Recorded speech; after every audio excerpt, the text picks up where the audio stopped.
Hey guys, I am Amrita Agarwal from Amrita Agarwal coaching centre. जैसा कि आप सब लोग जानते होंगे कि मैं डेली अपने चैनल पे एसएससी सीजीएल 2022 के प्री के एग्ज़ाम में आए हुए ट्रिग्नोमेट्री के सारे क्वेश्चंस को सॉल्व करवा रही हूँ। अभी मैं आपके लिए 6 दिसंबर 2022 में आया हुआ ये क्वेश्चन लेकर के आई हूँ, जिसमें कि मैंने इस क्वेश्चन के सॉल्यूशन के साथ कुछ बेसिक पॉइंट्स भी आपको क्लियर किया है, जैसे कि sine theta, cos theta, tan theta, cot theta, sec theta और कोसेक थीटा। इन सब की पॉसिबल वैल्यू क्या हो सकती है और क्या नहीं हो सकती है, मीन्स उनकी रेंजेस के बारे में भी एक्सप्लेन किया है। तो अगर आप इसका बेसिक कंसेप्ट भी जानना चाहते हैं तो पूरा वीडियो ज़रूर से देखिएगा और आपकी जो भी राय होगी इस वीडियो को लेकर के मुझे ज़रूर से कमेंट बॉक्स में दीजिएगा। तो स्टार्ट करते हैं। क्वेश्चन है, if sec theta minus 2 cos theta equal to 7/2 where theta is a positive acute angle, then the value of sec theta is। आपको sec theta की वैल्यू फाइंड आउट करनी है with the help of this equation. इस equation में यहाँ sec theta दिया हुआ है और ये दिया हुआ है cos theta। तो अगर मैं इस इक्वेशन में cos theta को sec theta में कन्वर्ट कर दूं तो मुझे ये इक्वेशन sec theta के फॉर्म पे मिलेगा और मैं इजीली sec theta की वैल्यू फाइंड आउट कर लूँगी। और मुझे पता है कि cos थीटा को sec थीटा में कन्वर्ट करना है तो मुझे क्या करना होगा, मुझे cos थीटा में sec थीटा से मल्टीप्लाई करना होगा, क्योंकि cos theta into sec theta equal to होता है 1। वो इस प्रकार कि cos थीटा होता है बेस अपॉन हाइपोटेनस और sec थीटा होता है हाइपोटेनस अपॉन बेस। बेस से बेस कटा, हाइपोटेनस से हाइपोटेनस कटा, वैल्यू 1 मिली। तो इसका मतलब मैं क्या करूं, मैं इस पूरे इक्वेशन में sec थीटा से मल्टीप्लाई कर दूं तो मुझे क्या मिलेगा, मुझे मिलेगा sec square theta minus 2 equal to 7 sec theta divided by 2 आएगा। अब ये जो डिनोमिनेटर का ये 2 है इसे यहाँ भेज देते हैं इक्वल के दूसरे साइड, तो मुझे क्या मिल जाएगा, 2 sec square theta minus 4 equal to 7 sec theta. अब आपको ये क्वाड्रेटिक इक्वेशन दिख रहा है, थोड़ा सा इसको सही से कन्वर्ट कर लेते हैं। 2 sec square theta minus 7 sec theta minus 4 equal to 0। अब क्योंकि ये आपको क्वाड्रेटिक इक्वेशन के रूप में मिल चुका है तो आप इससे दो फैक्टर में कन्वर्ट करिए और दो फैक्टर की हेल्प से sec थीटा की वैल्यू फाइंड आउट कर लीजिए, जैसा कि आप अलजेब्रा में करते हैं ax square plus bx plus c equal to 0 होने पे। ठीक एकदम वैसे ही काम करना है। तब क्या करेंगे, आप करेंगे 2 sec square theta minus 8 sec theta plus sec theta minus 4 equal to 0। Clear है, 4 टू ज़ा 8 होता है, इसी वजह से मैंने minus 8 sec theta plus sec theta minus 4 लिया कि मैं इससे दो फैक्टर पा सकूं।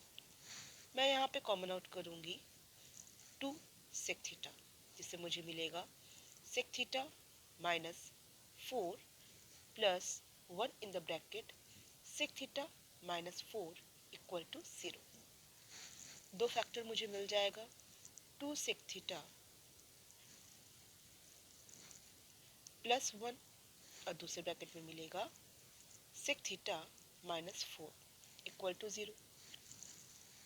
आपको इस प्रकार जो वैल्यू मिलेगी वो क्या मिलेगी कि sec theta minus 4 equal to 0 से इक्वेट करने पे आपको sec थीटा मिलेगा 4 और 2 sec थीटा प्लस 1 को जब 0 से इक्वेट किया जाएगा तो आपको मिलेगा sec theta equal to minus 1/2।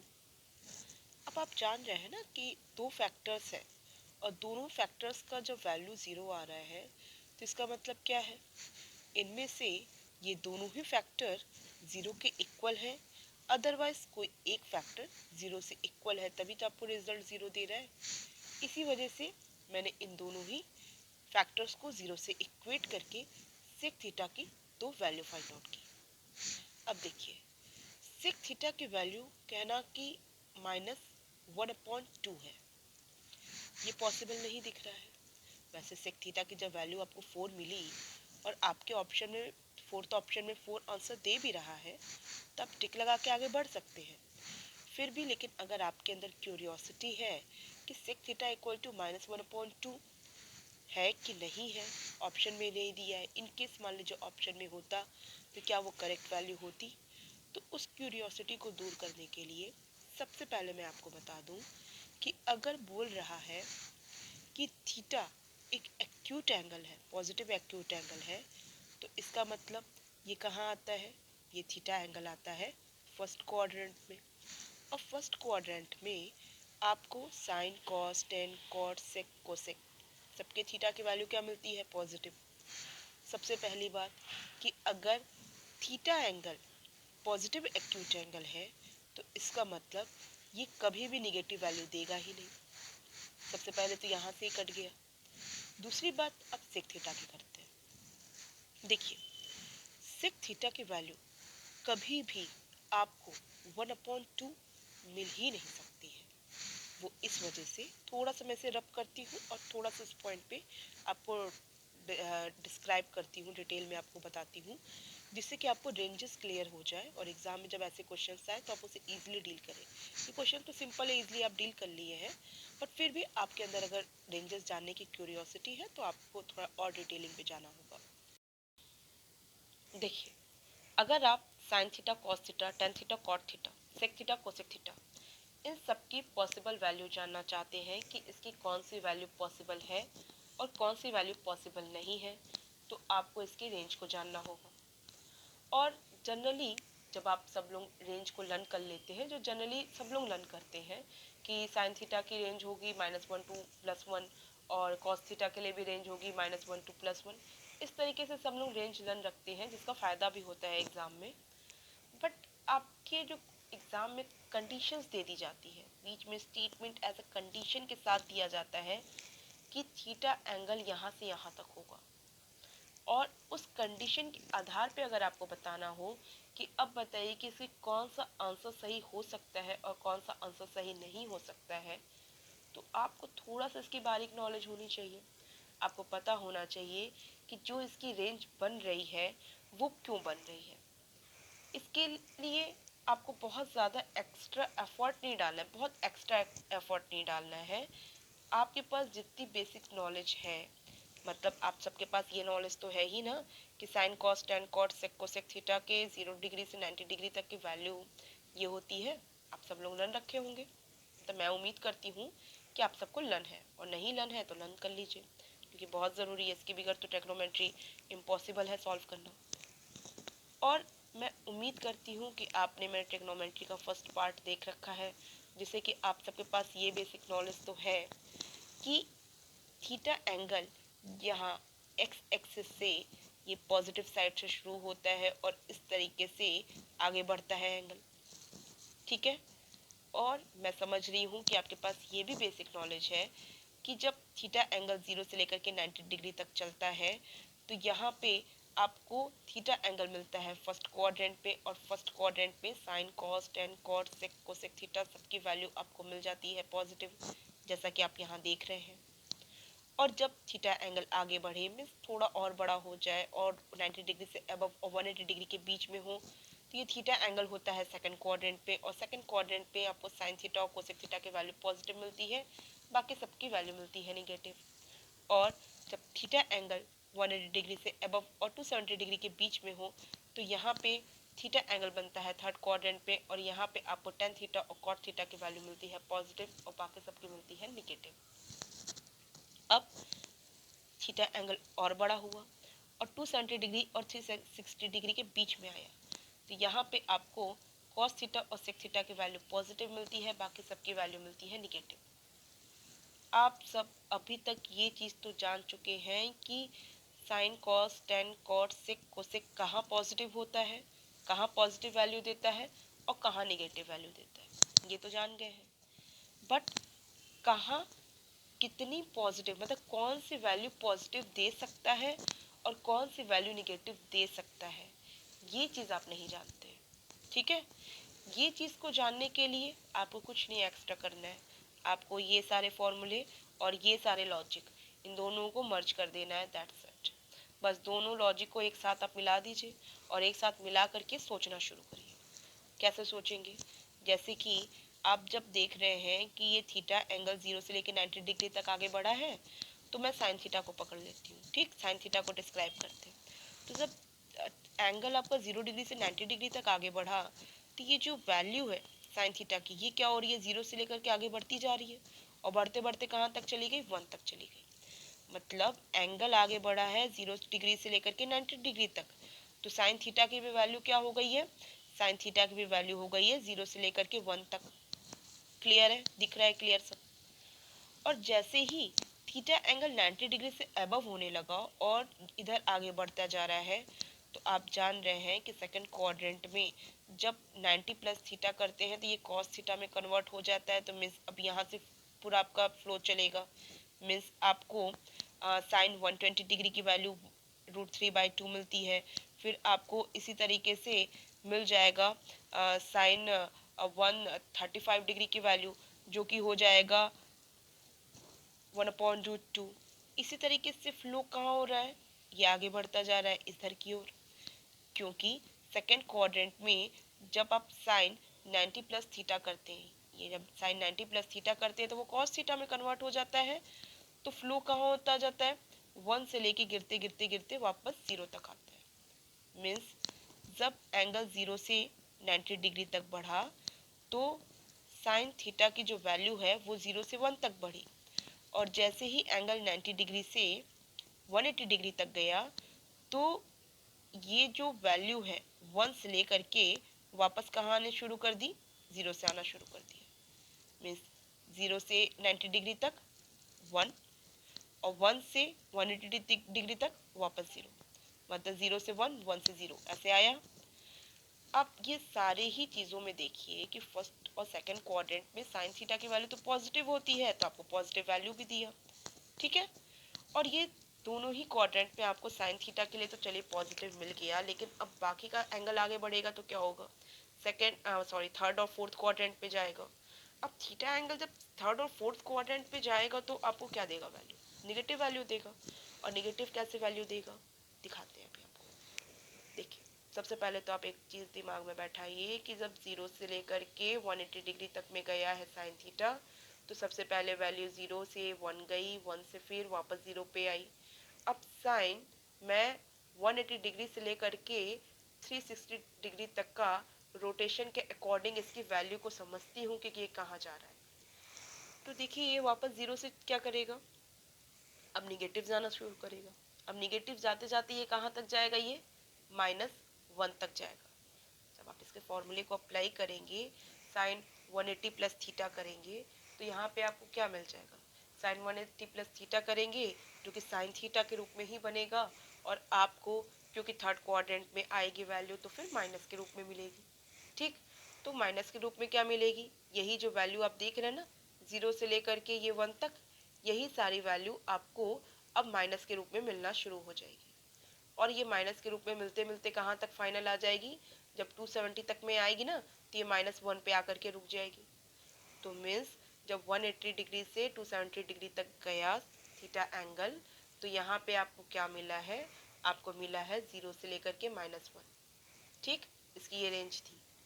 वापस अब -1 तक जाने के बाद अब ये वापस जब एंगल और बढ़ता जाएगा तो ये फोर्थ क्वाड्रेंट में गया, और फोर्थ क्वाड्रेंट में आप जान रहे हैं sine 270 plus theta means cos theta. अब वापस ये कॉस थीटा की कंडीशन, कॉस थीटा की कंडीशन आगे चलना शुरू हो जाएगी, लेकिन बट क्या है, माइनस साइन के साथ। ठीक है, क्योंकि फोर्थ क्वाड्रेंट में आपको सब माइनस मिलता है, तो आप सब नहीं, मतलब साइन थीटा को माइनस में मिलता है। तो ऐसे में अब ये -1 से लेके कहाँ तक चलता जाएगा, 0 तक चलता जाएगा, जैसा कि आप देख रहे हैं। तो इसका रेंज क्या दिख रही है आपको, इसकी रेंज दिख रही है ना, कि ये 0 से 1 गया, 1 से आया 0, फिर 0 से -1 गया, फिर -1 से आया 0, ये इसकी रेंज है। मीन्स इसकी रेंज क्या है, 0 से 1, 1 से 0, 0 से -1 और -1 से फिर 0। ठीक, तो ये जो वैल्यू है ये -1 से लेकर के आपको +1 तक ही तो वैल्यू दे रही है, क्योंकि बीच में आपका बस 0 0 आ जाना, मतलब यहाँ से ना वैल्यू -1 से ना कम हो रही है वैल्यू, और ना ही +1 से बढ़ रही है वैल्यू। तो ये होती है रेंज। आपको साइन थीटा की रेंज मिल गई। इसी तरीके से कॉस थीटा की भी रेंज मिलेगी। कॉस थीटा की रेंज के लिए आप क्या करेंगे, कॉस थीटा की रेंज के लिए इस तरीके से चलेंगे, मतलब 0 डिग्री क्या है, कॉस 0 डिग्री में जो वैल्यू होती है वो होती है मैक्सिमम 1। तो 0 डिग्री में तो ये बन गई 1 वैल्यू, और जैसे ही डिग्री बढ़ती जा रही है 90 डिग्री तक में आ रहा है, तो वैल्यू क्या होती है, घटती जा रही घटती जा रही है, घटते घटते क्या हो गई, घटते घटते आ गई 0 तक। Means 0 degree to 90 degree cos theta क्या हो रहा है, 1 से लेके 0 तक जा रहा है। ठीक, और जैसे ही फिर और आगे एंगल बढ़ता जाएगा, 90 डिग्री टू 180 डिग्री जाएगा, तो यहाँ पे अब वैल्यू क्या होगी, अब इसकी वैल्यू निगेटिव में आएगी, क्योंकि सेकंड क्वाड्रेंट पे कॉस थीटा आपको पॉजिटिव नहीं मिलता है, निगेटिव मिलता है। लेकिन ये है कि सेकंड क्वाड्रेंट में cos theta means cos 90 plus theta sine theta में कन्वर्ट हो जाता है। तो अब वैल्यू इसके अकॉर्डिंग बढ़ेगी, बट निगेटिवली बढ़ेगी। अब ये निगेटिव साइन के साथ ऐसे आगे बढ़ेगी। मीन्स अब ये क्या होगा, 0 से लेकर के -1 तक आगे बढ़ेगी। क्लियर? तो आपको क्या पता चला, आपको ये पता चला कि कॉस थीटा जो 0 डिग्री से 180 डिग्री तक चलेगा, वो किस तरीके से चलेगा, वो चलेगा 1 से लेकर के 0 और 0 से लेकर के -1। ठीक, अब इसके बाद ये तो ऐसे चल लिया, अब इसके बाद एंगल और बढ़ा, एंगल और बढ़ने के साथ क्या होगा, ये और बढ़ने के साथ -1 के बाद ये अब वापस किधर जाएगा, वापस ये जाएगा 0 की ओर। -1 से आगे बढ़ता जाएगा और 0 की ओर जाएगा, और 0 से ये आगे बढ़ते बढ़ते जाएगा कहाँ की ओर, वापस 1 की ओर, +1 की ओर। ठीक, और फिर वही 1 के बाद फिर वही 0, और 0 के बाद -1, फिर -1 के बाद 0, और फिर मिलेगा आपको +1। ये सारी चीज़ें आप खुद अपना दिमाग लगा के कर सकते हैं। क्लियर है, किसी को कोई डाउट नहीं है?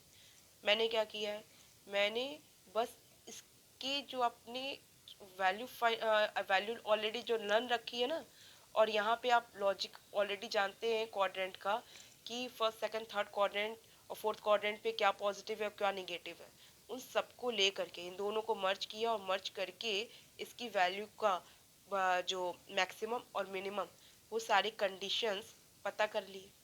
कुछ खास एक्स्ट्रा नहीं हुआ है, बस दोनों को मर्ज किया, थोड़ा सा लॉजिक अपना दिमाग लगाया और कुछ नहीं। ठीक, ऐसे ही आप सब लोग सारी चीज़ों को निकाल सकते। देखिए, अब जो लोग एकदम शॉर्ट में इसकी रेंज को समझना चाहते हैं इस चार्ट की हेल्प से, तो आप इसको कुछ इस तरीके से समझ सकते हैं। वो ये कि आप 0 से 90 डिग्री तक की वैल्यू जानते ही हैं, और आपको ये भी पता है कि कभी ना कभी किसी न किसी क्वाड्रेंट में ये सबको निगेटिव में वैल्यू देना ही देना है। ठीक है, ये सारी चीज़ें आपको पता है। अगर मैं यहाँ पे पॉजिटिव देख रही हूँ, पॉजिटिव कंडीशन देख रही हूँ कि वैल्यू पॉजिटिव दे, तो ऐसे में मिनिमम क्या है साइन थीटा का और मैक्सिमम वैल्यू क्या है, मिनिमम 0 है और मैक्सिमम 1 है। ठीक, ये साइन थीटा के लिए पॉजिटिव की कंडीशन है, और जब निगेटिव में वैल्यू देगा तो सब निगेटिव हो जाएगा। अब ऐसे में निगेटिव क्या आपका मैक्सिमम जा रहा है, निगेटिव में मैक्सिमम जाना मतलब मिनिमम जाना, मिनिमम क्या जा रहा है, मिनिमम जा रहा है -1, और निगेटिव में मैक्सिमम आपको वैल्यू क्या दिख रही है, निगेटिव में मैक्सिमम वैल्यू दिख रही है 0। मीन्स वैल्यू क्या हुई, -1 टू +1। ठीक, इसी तरीके से कॉस थीटा की कंडीशन में भी आप देख रहे हैं कि कॉस थीटा के कंडीशन में 0 डिग्री में 1 है, और इस तरीके से वैल्यू डिक्रीज होते होते 0 तक आई। मीन्स अगर आप पॉजिटिवली देखें तो मैक्सिमम वैल्यू आपको क्या दिख रही है, 1 दिख रही है, और मिनिमम वैल्यू आपको क्या दिख रही है, 0 दिख रही है। और जिस क्वाड्रेंट पे इसकी वैल्यू निगेटिव हुई तो ये सब कुछ निगेटिव हो जाएगा, और ऐसे में आपको मिनिमम वैल्यू क्या दिखेगी, -1 दिखेगी, और ऐसे में maximum value negative condition time पे मैक्सिमम वैल्यू क्या दिखेगी, 0 दिखेगी। तो ये लिमिट्स हो गई, लिमिट्स में 0 दोनों जगह इंक्लूडेड है, देख रहे हैं पॉजिटिव और निगेटिव दोनों साइड इंक्लूडेड है। इसका मतलब हम कह सकते हैं कि साइन थीटा और कॉस थीटा की जो वैल्यू है वो -1 to +1 तक ही रहेगी। ठीक, जिसमें कि 0 इंक्लूडेड होगा। आपका -1 अगर इंटीजर में देखेंगे तो -1 से लेकर के बढ़ते बढ़ते +1 तक जाएगी। ठीक, ये इसका रेंज है साइन थीटा और कॉस थीटा की। अब बात आती है टेन थीटा की। अब टेन थीटा के लिए देखिए कि आपका जब पॉजिटिव कंडीशन में मिनिमम क्या बन रहा है, टेन थीटा में पॉजिटिव कंडीशन में बन रहा है 0 मिनिमम, और मैक्सिमम इन्फिनिटी अनडिफाइंड, बता ही नहीं सकते मैक्सिमम कितनी वैल्यू होगी। और जब इसकी निगेटिव कंडीशन देख रहे हैं, निगेटिव कंडीशन देख रहे हैं तो हम क्या देख रहे हैं, हम ये देख रहे हैं कि इसकी जो मैक्सिमम वैल्यू आ रही है वो आ रही है 0, और निगेटिव कंडीशन में मिनिमम क्या जाएगी, माइनस इन्फिनिटी जाएगी। ये इन्फिनिटी है ना, ये माइनस इन्फिनिटी जाएगी। मीन्स अगर 10 का रेंज देखें तो आपको टेन थीटा के लिए जो रेंज मिल जा रहा है वो क्या मिल जा रहा है, माइनस इन्फिनिटी से प्लस इन्फिनिटी की ओर, और बीच में 0 इंक्लूडेड है, तो मतलब आपको सारी वैल्यू पॉसिबल है।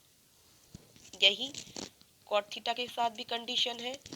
आपको यहाँ पे पॉजिटिवली कंडीशन में क्या दे रहा है कॉट थीटा, कॉट थीटा दे रहा है मैक्सिमम इन्फिनिटी। ठीक, और मिनिमम क्या वैल्यू दे रहा है, 0 दे रहा है। ये कॉट थीटा के लिए मैं बात कर रही हूँ। और जब मैं निगेटिव कर दूं तो निगेटिव में आपको दे रहा है मैक्सिमम क्या, 0, यहाँ 0 ना, -0 मतलब 0, और मिनिमम क्या दे रहा है, minus infinity. Means cot theta के लिए भी रेंज क्या हुई, यही हुई, माइनस इन्फिनिटी से प्लस इन्फिनिटी की ओर, और जिसमें 0 भी इंक्लूडेड है, मतलब कोई भी वैल्यू पॉसिबल है। ठीक है, अब मैं बात करती हूँ कोसेक थीटा और सेक थीटा की। देखिए, अगर मैं कोसेक थीटा के जब पॉजिटिव वैल्यू देख रही हूँ तो पॉजिटिव वैल्यू में मैक्सिमम मुझे क्या दिख रहा है, इन्फिनिटी अनडिफाइंड मतलब इन्फिनिटी, और मिनिमम वैल्यू क्या दिख रही है, 1 दिख रही है। और जहाँ पे ये कोसेक थीटा निगेटिव वैल्यू देगा, मीन्स थर्ड और फोर्थ क्वाड्रेंट में, तो यहाँ पे ये सब कुछ क्या हो जाएगा, निगेटिव हो जाएगा। तो अब आपको मैक्सिमम क्या दिख रहा है वैल्यू, मैक्सिमम वैल्यू दिख रहा है -1, और मिनिमम वैल्यू क्या दिख रहा है, मिनिमम वैल्यू आपको दिख रहा है माइनस इन्फिनिटी। मतलब मैक्सिमम वैल्यू अब निगेटिव टाइम पे -1, और मिनिमम आएगा माइनस इन्फिनिटी, और पॉजिटिव टाइम में मैक्सिमम पॉजिटिव इन्फिनिटी, और मिनिमम आ रहा है 1। तो इसे अगर मैं इंटीजर में देखूं तो इंटीजर में मुझे क्या दिख रहा है कि कोसेक थीटा की वैल्यू -1 से घटते क्रम में जा रही है और +1 से बढ़ते क्रम में जा रही है। ठीक, इसका मतलब कि कोसेक थीटा की वैल्यू -1 और +1 के बीच की कोई वैल्यू हो ही नहीं सकती है। मतलब -1/2 नहीं हो सकती है, 0 नहीं हो सकती है, +1/2 नहीं हो सकती है। तो इस तरीके की कोई वैल्यू पॉसिबल नहीं है कोसेक थीटा के लिए। और यही अगर मैं सेक थीटा में भी देखूं तो वही कंडीशन दिख रही है कि पॉजिटिव में आपको मिनिमम वैल्यू क्या दिख रही है, 1 दिख रही है, और मैक्सिमम वैल्यू दिख रही है अनडिफाइंड मतलब इन्फिनिटी। और निगेटिव वैल्यू में देखूं तो मुझे मैक्सिमम क्या दिख रहा है, मुझे मैक्सिमम वैल्यू -1 दिख रही है, और मिनिमम वैल्यू माइनस इन्फिनिटी, वही जो कोसेक थीटा में दिखा। और इसका भी कंडीशन वही बनेगा कि इसकी जो रेंज होगी वो क्या होगी, वो -1 से घटते क्रम में सेक थीटा का वैल्यू मिलेगा, और +1 से बढ़ते क्रम में सेक थीटा की वैल्यू मिलेगी। क्लियर है? तो इसका मतलब क्या है कि सेक थीटा भी कभी भी -1/2, 0, 1/2 ऐसे कोई वैल्यू दे ही नहीं सकता है। तो जब क्वेश्चन में आपका जब दो आंसर आया, जब मैं इसका सॉल्यूशन कर रही थी सेक थीटा का, और जो मेरा दो आंसर बना, एक बना 4 और एक बना -1/2। तो -1/2 सेक थीटा के लिए इसी वजह से पॉसिबल नहीं था। -1/2 के बजाय अगर 1/2 भी होता ना तो भी वो पॉसिबल ना होता, सेक थीटा की वैल्यू 1/2 हो ही नहीं सकती है। क्लियर है? अब मेरे ख्याल से आपको सारे पॉइंट्स क्लियर समझ में आ गए हैं। वीडियो बहुत लंबा तो बन गया है, बट क्या है कि अगर आपको सारे पॉइंट्स क्लियर समझ में आ जाते हैं ना तो इसका आपको फ़ायदा बाकी सारे क्वेश्चंस को सॉल्व करने के लिए होता है। ये तरीका मैं आपको कोई एग्ज़ाम टाइम पे करने के लिए नहीं बताई हूँ, ये तरीका मैं आपको समझाने के लिए बताई हूँ कि ट्रिग्नोमेट्री का अगर आपको बेसिक नॉलेज जितना अच्छा होगा आप उतनी ही अच्छी प्रैक्टिस करेंगे, और जितनी अच्छी प्रैक्टिस करेंगे आप एग्ज़ाम में उतनी ही जल्दी को उस वैल्यू को करेक्ट वे में सॉल्व करके फाइंड आउट कर लेंगे। आई होप आपको क्लियर है। किसी को कोई भी डाउट लगता है, आपका कोई भी राय है इस वीडियो को लेके, पॉजिटिव नेगेटिव, आप मुझे कमेंट बॉक्स में